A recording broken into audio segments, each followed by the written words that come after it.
So you've probably seen a load of polished reviews about this camera so far, but a lot of the conclusions seriously surprise me. So this is my straight up side-by-side look at the Osmo 360 and the Insta360 X5, looking at what really matters when you're using these cameras.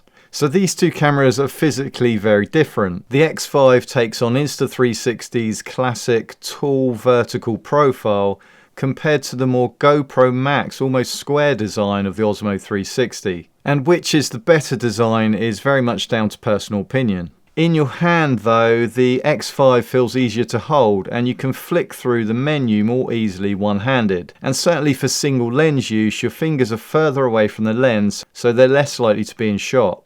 A few times my fingers surprisingly popped into shot when I was using single lens mode with the Osmo 360. Of course you could solve this by using a grip with either of these cameras, but for me the X5 just feels nicer to hold. After several stitching tests with these cameras, I think that the stitching algorithm with the X5 is better under more challenging scenarios than the Osmo 360. When things are moving closer to a 360 camera, this is when it can be challenging. And even though the X5 struggles at times in these tests, the struggle is more concentrated, whereas the Osmo 360's imperfections spread further out along the stitch line area. The mosaic was particularly challenging, and in this static position, both cameras did a great job of maintaining the true mosaic pattern from the middle right out to the edges of the table. But one thing that this shot did also make apparent was the difference in sharpness. The Osmo is softer in the middle of the shot and sharper at the edges, and the X5 holds on to the sharpness throughout, with maybe it being a little bit softer towards the edges in comparison. For the usual standard selfie stick shots though, both of these cameras do a great job of stitching, and none of the results would adversely affect your final video. The Osmo 360 at first does feel more like an action camera. It's a solid compact unit, and the lower profile means that it will be better for mounting to helmets, as there'll be less wind resistance and it's just less vulnerable as it sticks out less. However, all of that goes out of the window when you realise that the X5 has user replaceable lenses and the Osmo 360 unfortunately doesn't. So this means if you're shooting on location and you damage one of your lenses on the X5, you can replace it in minutes. The Osmo 360 does have a care plan which is very cost effective but just not very convenient. For some of you though, you may take a more practical approach to this. For example, I haven't ever damaged a lens on a 360 camera, and if you kind of feel the same way, then maybe you'll just take a chance. There are some reviews that you may have watched that say because the Osmo 360 is 17 grams lighter than the X5, that you can hold it out on an extended selfie stick more easily all day long. Well, in my experience, it does make a difference for maybe a minute or two, but it really isn't a selling point, and you couldn't hold it out all day long on an extended selfie stick easily just because it's 17 grams lighter. What is a huge selling point with this camera though is the battery system, because this uses the same batteries as the DJI Action 5 Pro. This is something I've never been able to do with an Insta360 camera because they usually change everything, forcing you to buy more stuff. And this is something that I've always criticised a lot on this channel. In terms of battery life, the Osmo shooting in 8K 30 frames per second lasted for 92 minutes without overheating. And the X5 in the test that I did with the standard battery lasted for 93 minutes. But it did overheat and it cut out at 1 hour and 9 minutes.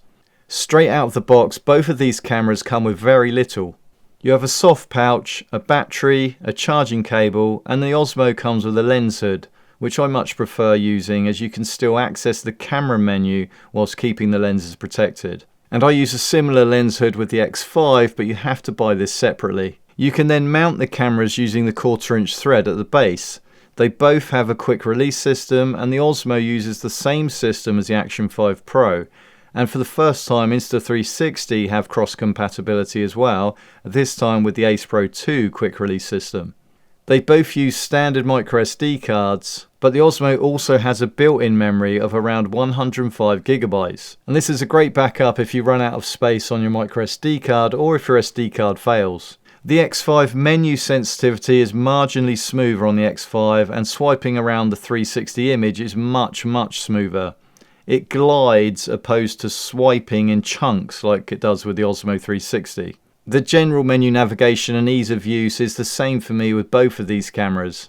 And they are quite intuitive, but the X5 is probably more cluttered than the Osmo 360 and more overwhelming just because of the number of options to choose from. So this next section isn't going to be a full feature rundown, but I am going to highlight some of the standout features of both of these cameras. So additional features the X5 has that the Osmo doesn't include time shift, Insta360, which shoots a 360 video file and a reframe shot at the same time, loop recording, road mode, which is like a dash cam mode, and there's also free frame video, which allows you to shoot in single lens mode with both 16:9 and 9:16 framing at the same time, and then you can select which framing you want for your final video in the app or in the studio software. You have star lapse for shooting the stars at night, burst photo mode, interval mode, which is another photo mode, and in photo mode you can also shoot in RAW for maximum quality and maximum flexibility and control of your images. I do think that Insta360 have way too many shooting modes and shooting options, and I think it'd be great to strip it right back so you have a basic beginner mode with maybe photo mode, video mode and time lapse as the only options available. So standout features for the Osmo 360 that the X5 doesn't have. One useful feature is clip file naming. You can name the folder and the clip of your video, so if you're shooting bike shots or skiing shots for example, you could call this bike or ski, and then this makes the files easier to organize and find later on. And also a great audio feature is that you have the ability to shoot with two Bluetooth radio mics at the same time. So you could shoot an interview between two people, or you can have clean audio for the interview and the interviewee, for example. So there are some shooting frame rates and resolutions that differ between these two cameras. In photo mode with the Osmo, you can shoot at 120 megapixel 360 stills compared to the 72 megapixels with the X5. Single lens mode, you can shoot in 5K 60 frames per second with the Osmo, and there's also a boost mode allowing you to shoot at up to 120 frames per second in 4K. On the X5 you can shoot in 4K up to 60 frames per second but with no boost mode.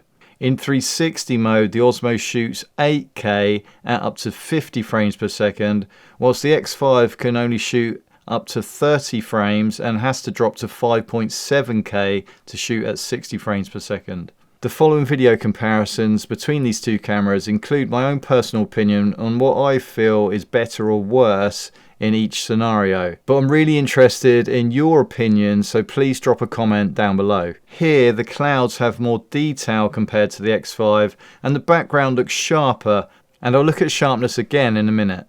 However, even though the clouds look softer with the X5 here, there is more overexposure directly around the sun. The clouds overall have a nicer texture than the Osmo, and the colour of the image is more punchy straight out of the camera. If we turn HDR on with the X5, we have to drop the resolution to 5.7K, but now when we are looking at the sky, the images are more evenly matched in terms of highlights. The Osmo can definitely handle greater dynamic range and has smarter auto exposure, and this is something that a lot of reviews don't mention. And when you combine these two things together, you get smoother exposure when biking or for car shots, and especially if you're moving in and out of trees, for example. In this simple shot of the summer house, I'd say with the Osmo 360, the textures, the contrast and the colours look more natural and with more detail. And if we zoom in 300%, the Osmo is sharper, holding on to more image information in the wood and the clock face. Both cameras have their own version of a night mode. You have pure video on the X5 and super night on the Osmo 360. But on the X5 you can also use pure video mode in single lens mode as well. In low light with the X5 in pure video mode, the image is a lot brighter, cleaner and sharper, but you still have a lot of jitter when you introduce movement. Everything obviously gets pushed here, so this does make the string lighting look a bit overdone and overly orange, but you could adjust this manually with white balance or in the edit software. The Osmo 360 in its equivalent super bright mode suffered with the same issues as the X5 with jitter and excessive noise. Probably more noise when moving compared to the X5, but in a more static position there was a lot more detail in Cookie's face, for example. Overall I'd say the Osmo picks up more details in challenging low light scenarios, but the X5 colours look marginally better and the noise levels are still quite excessive in both cameras. But this was a very tricky one to call for me, so again, let me know what you think in the comments. I don't shoot underwater with 360 cameras, but I have heard the issues with fogging experienced by some users of the Osmo 360. And this sounds like a similar issue that Insta360 had with their 1R camera a few years ago. So this issue might be a batch related issue, or it might be a humidity thing, so it may differ from one country to another. Either way, it is a potential problem, but I couldn't replicate the problem myself in the short test that I did. Audio quality is never brilliant from the in-camera mic on action cameras, and generally the audio quality is pretty similar from both of these cameras. But I do find that when you use wind reduction filters with the X5 that you do get over-processed results, and the results are very inconsistent. So here are some of the results, but more tests need to be done, to be fair. This is just an audio test walking into the wind. The Insta360 X5 has got wind reduction filter on high. This is just an audio test walking into the wind. The Insta360 X5 has got wind reduction filter on high. I did most of my editing in the DJI Studio with the Osmo 360, which is their desktop editing app. And the Studio overall was very intuitive and easy to use, and it feels like their software and Insta360's software are based on the same white labeled platform. Or at least it's heavily inspired by the same platform, because the platforms feel very similar. However, there are some annoying differences. You have to create a project, you can't just open a clip. I like the Insta360 Studio because you can just open the clip and reframe it and then export it. With DJI Studio, you have to import it into a project, which just took longer. I use a PC, and on PC I couldn't see speed adjustment or tracking. And I did see speed adjustment and tracking on other YouTube video reviews that I've watched, so I'm not sure if this is just a PC thing. I did try and update the software, but it's the same. The exports were really fast and the files were smaller, even though I'd selected the same bitrate. So the smaller file sizes with this software do imply that the DJI software is doing some more compression behind the scenes. In the Insta360 Studio, you seem to have more control over image distortion, and also there are more stitching calibration options. The DJI Studio software is a great first version and could be easily improved with some software updates. With both the Insta360 app and the DJI Mimo app, you can edit in several ways. Both allow you to add keyframes, and both have template options with a 360 category where you can add clips and let the AI complete a video for you. The Mimo app, I would say, is clearer and easier to use, especially for beginners. And the Insta360 app is very slick but a little overwhelming, as there are so many more options and it feels a bit more cluttered and confusing at times. The Insta360 app though does have a lot more AI editing capabilities and a ton more features, and also has the benefits of ShotLab, which give you dozens of effect shots that can be easily created using AI. I watched several reviews about these cameras, and a number of them categorically said that the Osmo 360 image was much better than the Insta360 X5, and I couldn't see it in their videos. Now, after doing my own testing and making my own videos and using this camera for a couple of weeks, there are some moments where the Osmo 360 really does shine over the X5. Especially with handling a higher dynamic range and also having a smoother auto exposure shift, where in my opinion it does really smash the X5. The 10-bit of the Osmo 360 does help in more challenging scenarios, or if you want more flexibility in editing. For me, overall, the Insta360 X5 does have the edge when it comes to image quality.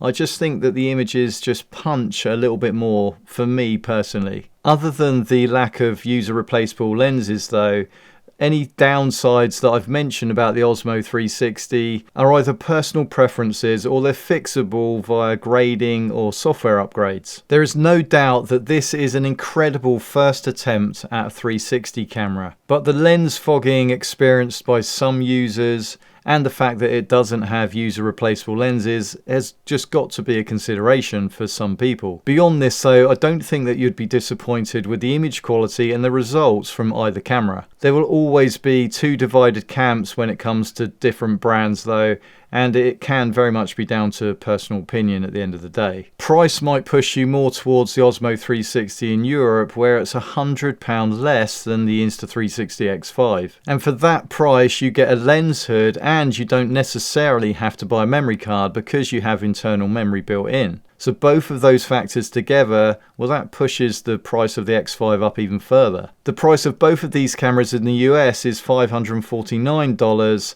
and at the moment, even though the Osmo 360 is listed on Amazon, I think there are still availability issues in the US. I think this time next year, the whole 360 market could look very different. The Osmo 360 will come out of a version 2. They will have addressed all of the issues that have come up with their version 1 camera. Insta360 will be pushing out probably their Insta360 X6 camera, and they'll be pushing that to the absolute limit because they will want to stay ahead of DJI. And then of course there's GoPro. Well, who knows what they will do. You can get all the latest price and information in the links below.